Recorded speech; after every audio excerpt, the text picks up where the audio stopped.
Hello friends, we preview the fifth and final test of this Border-Gavaskar Trophy that is led by Australia, who took a 2-1 lead in the fourth match, winning the Melbourne test by 184 runs. India must win this Sydney test match starting on Friday, January 3rd, if they have to retain the Border-Gavaskar Trophy. Even a draw will give Australia the series and they regain this trophy. What's more is that India are still in contention for the WTC final, but then it is only very remote.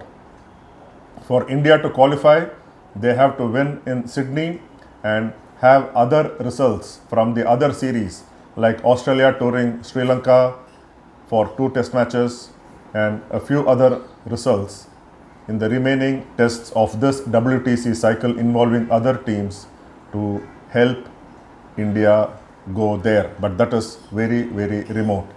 As of now, South Africa have booked their place in the WTC final that will be held in June in Lord's Cricket Ground, London.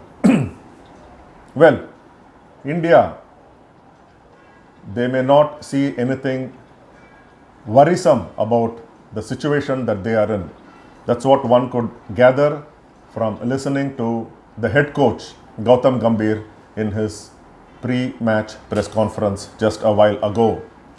He said, India 1-2 down could have been in a worse situation, but then there is nothing that is not out of control.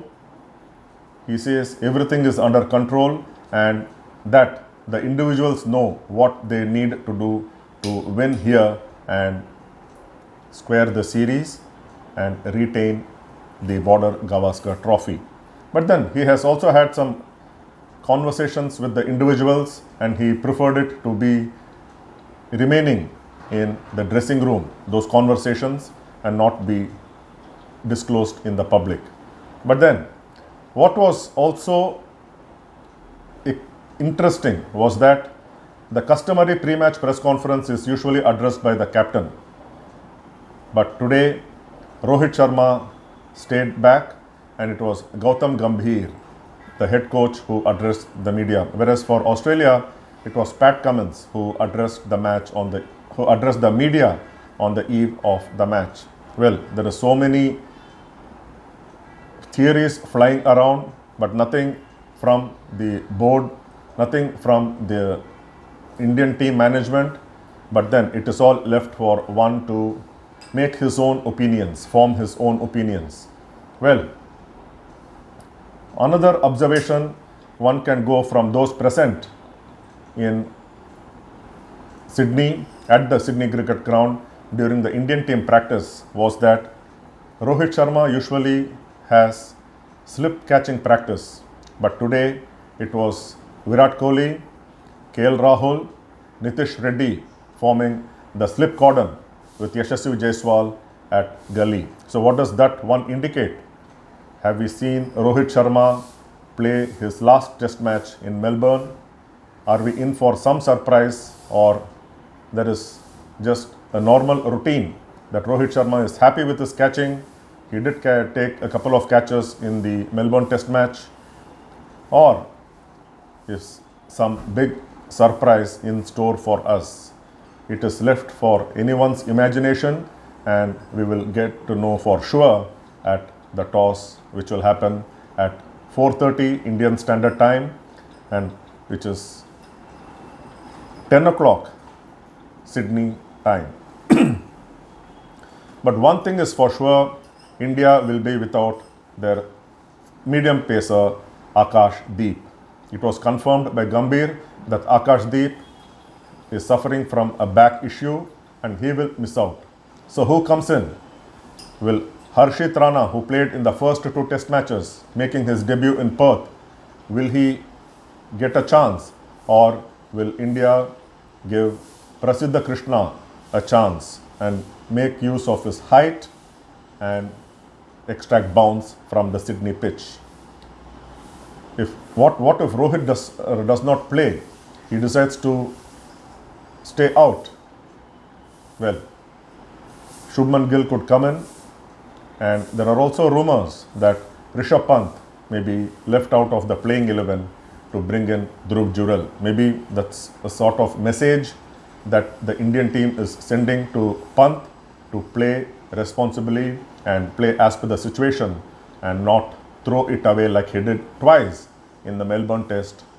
First innings, caught his edge flying to third man, going for that lap shot, and in the second innings going for a pull and giving Mitchell Marsh a catch in the deep. But then, like Gautam Gambhir said, he will finalize the playing 11 and will announce it at the toss. So we'll have to wait till 4:30 Indian Standard Time tomorrow morning to know what the changes are. But for sure, Akashdeep is missing out because of a back issue. What does that leave with India and the top order? Well, one thing, KL Rahul, what a series he has been having. One who is only happy to be just put in the playing 11. He does not mind playing batting anywhere as long as he is in the playing 11. But then what does that one do to his mindset, his approach? He began by opening in the absence of Rohit Sharma in the Perth Test, continued in the top of the order opening with Jaiswal in the second and the third Test matches, and gave a good account of himself. But there were also talks in those two Test matches since Rohit Sharma came, or that he should be opening and Rahul be going back to his customary number 6 position. But then Rohit Sharma batted at number 6, didn't score much, and he moved back to opening to the number 1 and number 2 positions along with Jaiswal to push KL Rahul to number 3 at Melbourne. Where did that leave Rahul with? He got a good start in the first innings, but then fell for a 5th ball duck in the second innings. So what kind of frame of mind will KL Rahul be in? He has batted in various positions and has the rare distinction of scoring a century in each of the batting positions from 1 to 6. But then that is KL Rahul. He has to adapt to the changes, but then it will always help if one is certain about his batting slot and he can prepare accordingly. But then with this Indian team management, who always have been saying about players being flexible and need to adapt to the situations, well, that is what Rahul has been up to. Rohit Sharma, well, it is anyone's guess. He could still be opening, walking out to open if India is batting first, or still be leading the team out onto the field if India are bowling first tomorrow. Or one can never be sure. He may be warming the bench, but then it is all left to. We'll have to wait till 4:30 on Friday morning, Indian Standard Time. The top order need to click. Yashasvi Jaiswal got going in the Melbourne Test match, got 82 in the first innings, 84 in the second innings, but then the worrying factor is Virat Kohli. I have always maintained that India's result in this series is directly proportional to Virat Kohli's form. I said this before the preview to the series, and that is how it has been working out. He scored 100 in the second innings along with Jaiswal in Perth, and India won. He failed in Adelaide, he failed in Melbourne, and India lost. He also failed in Brisbane, but India were saved by weather. Gautam Gambhir said India could have been in a worse situation, but he is happy with India going into this Sydney Test match with a win required to draw this series. Well, India could also have been 1-3 down in the series, or India could also have been leading 2-1 had they batted sensibly and did well in Melbourne. Well, that's all ifs and buts. On the Australian side, Pat Cummins confirmed a change to their playing 11. The all-rounder Bison, as he is called, Mitchell Marsh, has been dropped, and they will be giving their all-rounder 31-year-old Beau Webster from Tasmania his maiden test cap. Beau Webster, 31 years, batsman who has 11 or 12 first-class centuries. He has also taken 150 plus first-class wickets, 31 years of age. So he is a perfect fit into Mitchell Marsh's slot. But whether he performs straight away, well, one has to wait and see.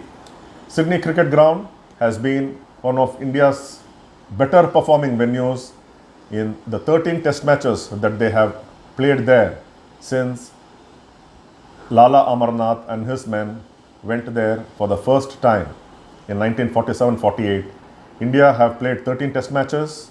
They have drawn 7, lost 5 and won only 1. Well, they might have won only 1, but those 7 drawn matches are still a significant result as far as India is concerned, going and traveling to Australia. The most famous of those 7 draws was in the last series in 2020-21, when Ravichandran Ashwin and Hanuma Vihari gave their sweat, blood and everything to save India from a defeat. They batted for 34 plus overs, shared about 60 odd runs, but then what was most important is that they batted out time and ensured that India did not go down. That gave the confidence. India went into the final test of that series in 2020-21, won all into the final test in Brisbane, and then the rest is history. Some of the other memorable performances for India in Sydney include the top 3 batsmen scoring centuries in January 1986 of that 85-86 tour. Krishnamachari Srikanth opening with Sunil Gavaskar. Gavaskar scored 172.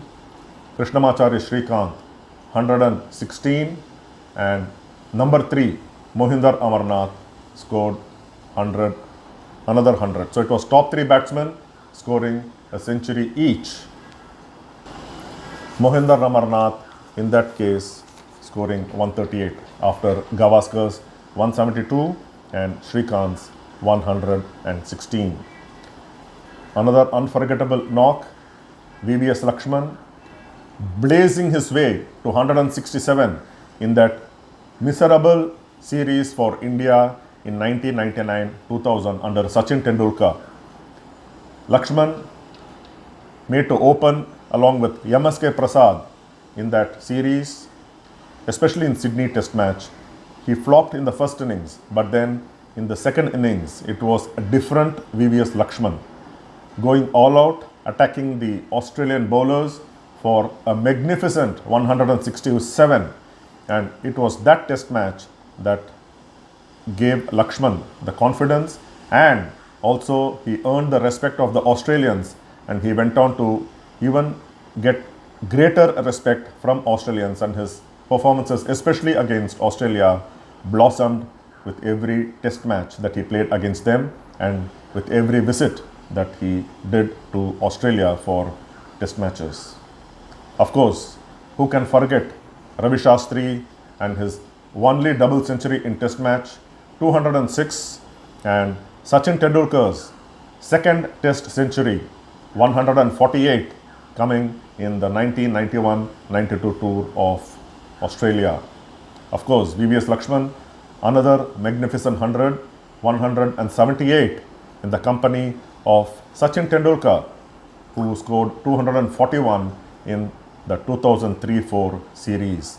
And in the next tour that India did to Australia, 2007-08, Sydney Test match was infamous for the Monkey Gate scandal involving Andrew Simons and Harbhajan Singh under the captaincy of Anil Kumble. And Anil Kumble came famously with his statement in the post-match press conference after India, though lost in that test match, thanks to poor umpiring, including by one Steve Buckner of West Indies. And also the spirit of the game was questioned, and Anil Kumble, the then captain, told the media, he gave a statement saying that only one team was playing with the spirit of the game, and that statement earned him applause from the Indian media, who would otherwise not be hailing their captain for such statements. So that is India in Australia, and especially the Sydney Test match, and also one instance, one innings of Michael Clarke in 2011-12, in which he scored 329 not out. That remains as the highest individual score at this venue in the history of Test cricket in Sydney Cricket Ground. Well, Sydney also has the tradition of helping the spin bowlers, and India, they already have Ravindra Jadeja and Washington Sundar in the lineup. And if you look at the statistics, 34.5% of the wickets taken at the Sydney Cricket Ground have been by spinners. Going by numbers, it is 1,209 wickets to spin, 1,981 wickets to pace bowlers, and out of a total of 3,500. The remaining 310 is actually a mix of spin and pace, which is not recorded under the spin or pace category. So if you look at it overall, little more than 1/3 of the wickets taken at the Sydney Cricket Ground has been by spinners, and it is traditionally a pitch where spinners have done well. Thank you for watching. Do subscribe to this channel, and until next time with the review of the first day's play tomorrow. Take care, stay safe, and have a wonderful day ahead and a wonderful year 2025. Bye-bye.